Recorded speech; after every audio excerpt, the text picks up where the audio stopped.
Selamat malam Metropolitan Jakarta, Bogor, Depok, Tangerang, Bekasi, atau dimanapun Anda bisa menangkap siaran ini, saya Ihsan Laulembah. Kita berjumpa kembali dalam Mari Bicara, dan seperti biasanya kita akan membahas masalah-masalah yang dekat dengan Anda.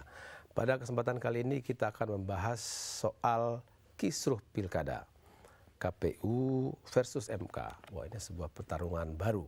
Mungkin pertarungannya dalam level keputusan-keputusan.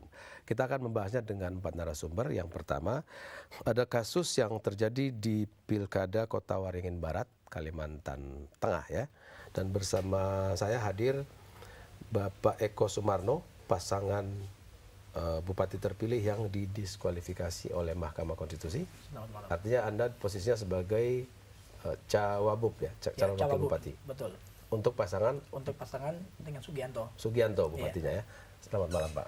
Malam. Yang kedua Bapak Hairul Saleh, Ketua DPD atau Dewan Pimpinan Daerah ya. Gerakan Anti Korupsi Indonesia Kalimantan Tengah. Malam. Selamat malam Pak. Malam. Selamat datang di Jakarta. Ya. Tentu Anda domisili di sana dong ya. Betul. Oke. Dan yang nomor 3, Bung Akbar Faisal, anggota Komisi 2 DPR RI dari Partai Hanura. Selamat malam Bung. Malam, Chan. Yang terakhir dan tak kalah penting, seorang advokat senior dan sekarang juga nyambi sebagai politisi, Bapak Denny Kailima. Selamat malam Pak. Ini politisi Selamat malam. Politisi atau? Politik dan hukum itu tipis. Oh. Jadi malam ini politisi. Nggak tahu, hukum. Akbar yang politisi. Perlu jelas itu. Hukum. Coba kita mulai politik hukum. dari pengantinnya dulu, pengantinnya Pak Eko. Apa yang sebenarnya terjadi? Kenapa Anda didiskualifikasi? Biasanya kan MK itu memberi putusan pilkada ulang atau dikalahkan atau apa? Diskualifikasi itu apa artinya? Ya, terima kasih. Memang persoalan ini persoalan sengketa carut marutnya pemilu kada Kabupaten Kota Barat sejak tahun 2010, tepatnya 5 Juni, pesta demokrasi sampai saat ini, sehingga sampai saat ini pun belum ada bupati yang definitif untuk dilantik. Berarti itu udah bermula setahun dari lebih. adanya sengketa pemilu kada ya, tanggal yang diputus tanggal 7 Juli, di mana sengketa pemilu kada itu dalam pertimbangan amar putusannya di situ ada sesuatu hubungan yang kontradiksi antara pemohon ya dengan amar putusan MK, di mana pemohon itu minta diadakan pemilu kada ulang. Siapa pemohonnya? Pemohonnya adalah pihak Ujang Iskandar. Oh, bukan dan pihak Bambang Bapak ya? Bukan saya. Oh, jadi Sebenarnya pemohon meminta pilkada ulang. Iya. Yang terjadi Anda yang didiskualifikasi. Dari Nah, berapa calon? Dari berapa calon? Cuma 2 pasangan aja, Oh, Bapak. 2 pasangan. Ya, Oke. jadi Angkanya? itu ya 2 pasangan. Saya kebetulan pasangan nomor 1 yaitu Sugianto Eko Sumarno. Pasangan nomor 2 adalah Ujang Iskandar dan Bambang Purwanto. Boleh tahu berapa selisihnya waktu itu? Selisihnya tuh luar biasa, dari jumlah suara sah 124.000 ya. Kita menang selisih suara 12.000, hampir 10%. 10%. Dari total 100. Yang menang Anda, pasangan Iya, Anda, demikian. Demikian saya, dan sudah diperindukan oleh KPU Kobar, tapi tiba-tiba incumbent itu mengajukan gugatan. Nah, dari proses persidangan itu sudah kelihatannya kayaknya saya mengamati ini ada hal yang luar biasa bersebelahnya. Pada saat itu juga memang yang digugat sebagai tergugat utamanya adalah pihak KPU. Tapi sama sekali tidak menyangkut saya. Tapi proses persidangan berlanjut, ya intinya tidak menyangkut masalah perhitungan hasil perolehan suara. Tetapi tiba-tiba hanya menyangkut kasuistis, yaitu intimidasi dan money politik, di mana itu tidak pernah dilaporkan di Panwas, Polres, sampai di tingkat peradilan umum. Jadi menurut Anda atau tim Anda atau pihak Anda ini tiba-tiba yang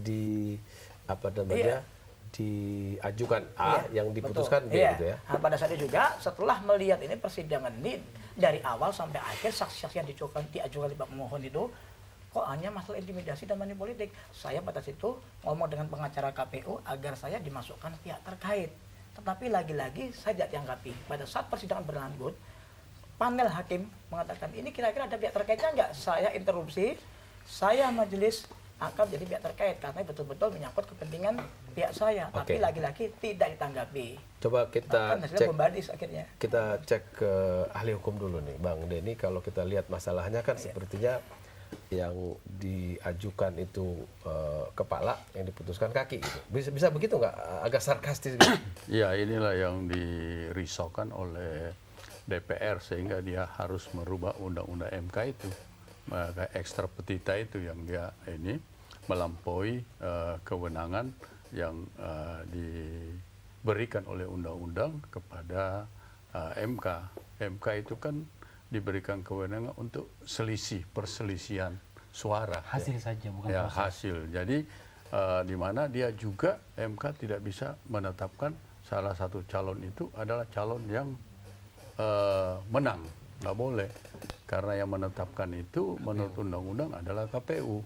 Dengan suatu proses dia ini kan kembalikan sebenarnya, tapi ini suatu kasus benar-benar yang menjadi menjadi perhatian umum sekarang ini sampai undang-undang dirubah juga.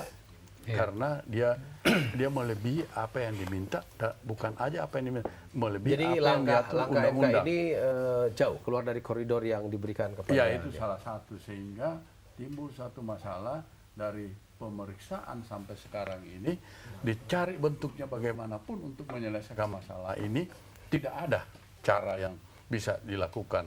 Karena proses penetapannya ini bukan penetapan yang dilakukan oleh KPU, tetapi oleh putusan Mahkamah Konstitusi. Nah, ini jadi persoalan sebenarnya. Jadi ini ada dualisme gitu ya? Ya. Ada Ini dualisme. yang sebenarnya jadi persoalan sampai tadi Menteri Dalam Negeri pun tidak bisa mengambil suatu keputusan, ya. Oke, coba karena toh kalau diambil keputusan mentok juga nanti di DPR, karena pelantikan dan ininya adalah di tangan DPRD. Nah, sehingga DPRD harus melantik orang calon-calon bupati atau bupati-bupati yang terpilih berdasarkan penetapan yang dikeluarkan oleh KPU. Coba kita lihat masalahnya ke Bung Akbar Faisal sebagai anggota parlemen. Kalau kita lihat kan ini rada-rada dualisme. Tapi kalau kita lihat kepanitiaan pemilihan umum dan pemilihan kepala daerah atau pemilihan presiden kan di tangan KPU. Sementara di pihak lain ada MK yang membutuhkan ibarat juri gitu ya kalau kita pakai kalimat itu. Nah, ini apa yang mau dilakukan DPR dalam kasus seperti ini? Kan bukan cuma satu kasus yang terjadi. Saya harus mengatakan kepada Anda, Chan, bahwa ini bukan masalah yang sederhana. Saya ingin mengatakan begini, sekarang ini tak ada pihak yang bisa mengambil sikap pada kasus ini. Jujur saya katakan ya, selama saya di DPR Komisi 2, sebagai pembuat hukum. selama saya di Komisi 2 itu, tidak pernah sekalipun saya mendengarkan jawaban yang rigid, jelas dari Menteri Dalam Negeri masalah ini. Saya bisa paham, karena kan ini sebenarnya jadi pertanyaan bagi kita, ini domain siapa sebenarnya? Apakah domainnya pemerintah, dalam hal ini Menteri Dalam Negeri? Apakah domainnya KPU, dalam hal ini sebagai penyelenggara pemilu, atau domainnya MK? Kalau kita runut, KPU mengatakan loh, kan kita sudah serahkan ke MK. MK mengatakan kan sudah mengikat, dilempar ke KPU. KPU mengatakan tidak seperti ini yang putusan kita. Coba kayak apa kalau kayak gini kan? Maka menurut saya ini saya rasa perlu dibuat kesepakatan, duduk bersama. Dan kami di parlemen, kalau Anda bertanya... Hostnya DPR dong. Ya, nah untuk itulah kemudian... Supaya dirubah kan begitu atau di-adjust? Dalam hal itu kami sudah mencoba melakukannya, Pak Ican, bahwa undang-undang penyelenggara pemilu kita rombak. Bukan revisi lagi loh. Kurang lebih 63%. Jadi ini sebenarnya undang-undang baru. Oh. Kalau rumah ini renovasi total ya? Renovasi total. Oke, kita berhenti dulu di situ. Kita masih punya banyak waktu. Kita juga masih punya narasumber yang lain. Pemirsa pastikan Anda masih dalam Mari Bicara.